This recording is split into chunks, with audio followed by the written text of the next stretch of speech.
Hey guys, welcome back to our YouTube channel, and in today's video I'm gonna show you how to delete Facebook from iPhone.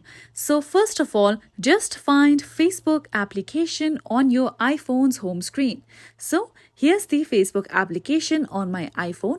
Now long tap on Facebook icon. Now simply tap on the option of remove app.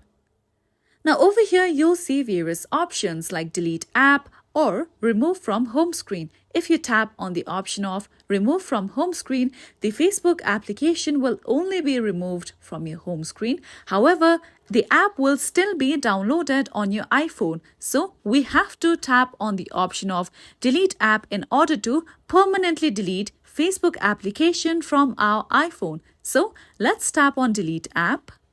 Now over here, you can see a pop-up that says deleting this app will also delete its data, but any documents or data stored in iCloud will not be deleted. So once you read this detail, simply tap on the option of delete and then you will successfully be able to delete Facebook from iPhone. And this is it for today. If you found this video helpful and informative, don't forget to subscribe to our YouTube channel.